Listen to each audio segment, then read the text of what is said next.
What's going on, everybody? Hope you're all having a fantastic day today. Now, spoiler warning, this is going to be campaign footage, but in this specific mission here, it's not really too in-depth. It's not going to really, completely give away the storyline or anything of that sort. I just wanted to use this gameplay specifically because it's going to highlight everything that I'm mentioning in this topic of today's video, and it's going to highlight it perfectly, and that is the destruction that is in Modern Warfare 2. Now, I have to be honest with you guys, I've been giving Infinity Ward a decent amount of praise because I do enjoy the direction they're pushing Modern Warfare 2, even though I do disagree with a lot of things in multiplayer. When it comes down to the core game itself, it is a game that I could see myself playing for a decent amount of time if they do listen to the community. But one thing that I'm so disappointed in them with is the destruction that they did not add into the multiplayer side of things. Now, in Call of Duty Vanguard, they added in for the first time ever in multiplayer, destructible surfaces. Now, it was bare bones. Sledgehammer Games did make a few maps that were all built around destruction, but for the mass majority of them, there were set pieces put around these maps that were very obvious, letting you know as a player that you could be able to destroy that surface.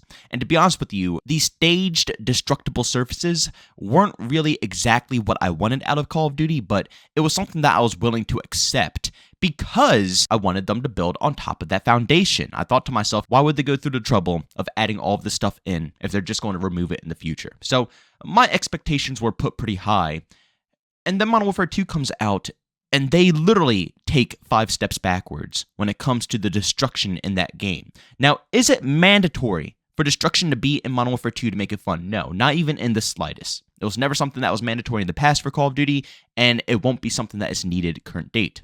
But is it something that will spice up the overall gameplay of a Call of Duty title? Yes, 110%. And like I said, the staged destruction, it was cool, but that's not the complete direction I want to see Call of Duty take because it just felt like a copycat. It felt like they were trying to force it into the game instead of actually making it meld with the rest of the product. But while playing this mission right here, and I do apologize, it is stuttering a little bit in the gameplay because I was playing this mission on all high settings and of course with all the explosions and destruction, I don't think it really enjoyed it too much, so I am going to switch the gameplay very shortly, but when I was playing this mission, it showed me the true potential that these developers have at introducing destruction into their game. Like I said, with Vanguard, I don't know. It didn't seem like they were completely there yet, and it didn't seem like they understood what people would want out of destruction. But then I played this mission, and it completely came to me that Infinity Ward would nail this in every way possible if they introduced this same type of destruction into their multiplayer experience. It's just insane to me because it feels like Infinity Ward is wasting so much insane potential right now. To see that this destruction is in the single-player campaign and that it's in the game, the developers programmed this type of destruction into the game, but they didn't take advantage of this in the multiplayer side of things, worries me a bit. Now, I do see the possibilities of last gen being a problem here. Maybe when games finally move on to next gen consoles and, next gen is so accessible that it becomes, pretty much current gen and anybody can get one. When that time finally comes and developers can move on 100% without worrying about having to, tag along with the last gen consoles too, maybe we can see this type of destruction when it comes to a Call of Duty project. But I don't understand because pretty much every single Battlefield game back in the day, even back in the OG COD days, COD 4, Modern Warfare 2, Black Ops 1, World at War, back then, Battlefield had tons of destruction in their game. So I don't really see the logic of why they can't implement this style into the Modern Warfare 2 multiplayer experience. Again, like I said before, it seems like wasted potential. In my personal opinion, and keep in mind, it's my personal opinion. Not everybody's going to think like me. Other people are going to think differently, so leave your opinions down in the comment section.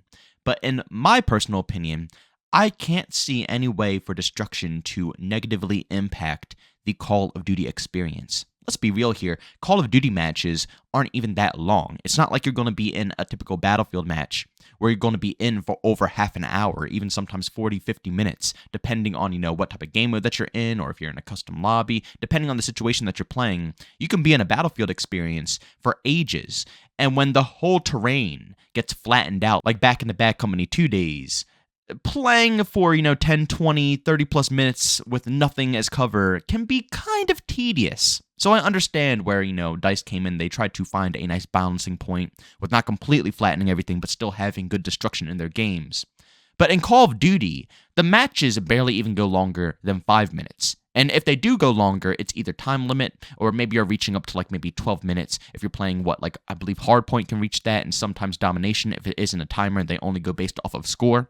So sometimes the matches can go a bit longer, but typically your Call of Duty match is very fast. So if you add destruction into the multiplayer experience, it's not like it's going to negatively impact the overall game. By the time that you destroy everything on the map, you'll probably only have like 1 more minute to run around with nothing on the map, and then the game will end anyways. And also, in my opinion, I believe destruction will benefit both sides of the Call of Duty community. The Russian community, the more slow-paced tactical community, and also the people who just simply enjoy camping, who don't want to stress out all the time. Destruction being added into multiplayer would benefit everybody across the board. Let's say you are an attacking player, and you're trying to push out someone who's holding a power position, or simply someone who's just camping in a building, holding it down with a bunch of claymores. You're getting tired of them, you want to take them out. Well, they have a really solid power position. If they have an assault rifle, they're going to be able to beam you. So what's better than just taking simply a rocket or throwing a grenade and just piecing out that building bit by bit until it's no more cover for this man to have, making your life a little bit easier to progress on the enemy. Imagine a window, someone, holding you down, but instead of you only having one option to either run away, flank, and find a different pattern, you also have the possibility to just completely blow a big hole in that window. Now they are more exposed than they were before, allowing you to actually progress in a different way. It adds variety for the run and gun community. But at the same time, people who enjoy camping, playing very slow, it will add atmosphere. It will add immersion into the experience, because you don't really care about, going insane KD lobbies if that's your playstyle. That's not really a big concern. Your biggest concern probably is just, is the game fun? Do you feel immersed into the experience? And destruction is what will make the immersion 10 times better. For the people who are running gunning, yeah, like I said, it will help them push up to you. But also for the person camping in the building, it's going to be insane. Imagine holding off waves of enemies while the building in front of you is crumbling right before your eyes. And even if you are an experienced player and you're holding a power position, let's say you're not camping and you're actually, strategically holding a power position, it's a skill gap to be able to learn how to reposition yourself in a power position while it's crumbling right before your eyes.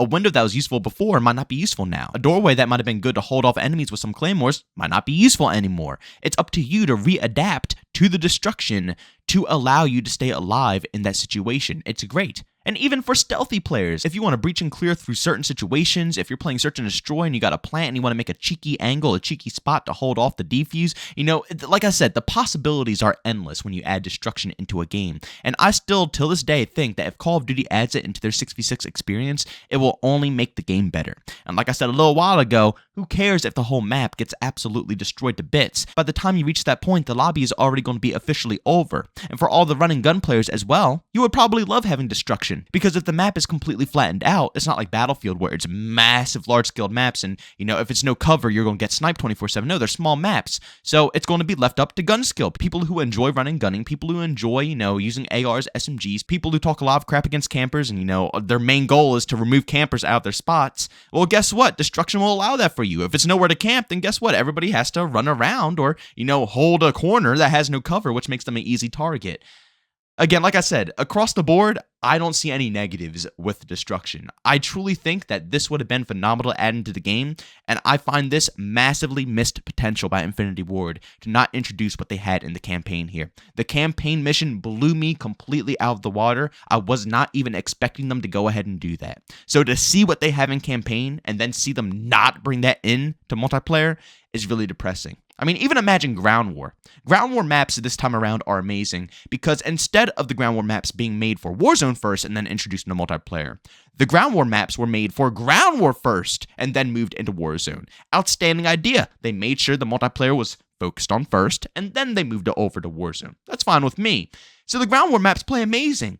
But I'm just sitting here thinking to myself, these massive skyscrapers with all these levels, all these floors, if I were able to actually destroy these things, if I was able to put holes in these things, if I was able to expose these things more than I already could, the Ground War experience would probably take over Battlefield. Let's be real. The mission that I showed you in the beginning of this video, the destruction in that is 10 trillion times better than Battlefield 2042. It completely destroys Battlefield 2042 in my opinion. It makes no sense that they wouldn't go ahead and pull it into the full release. I think it's probably going to be a technical issue. I think that's what they would go ahead and chalk it up as.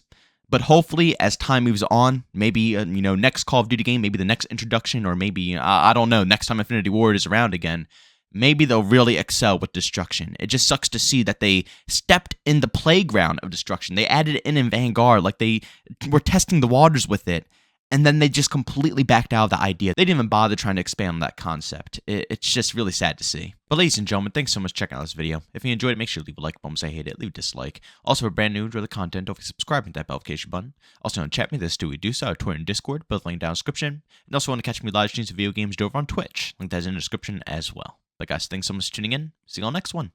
Peace out.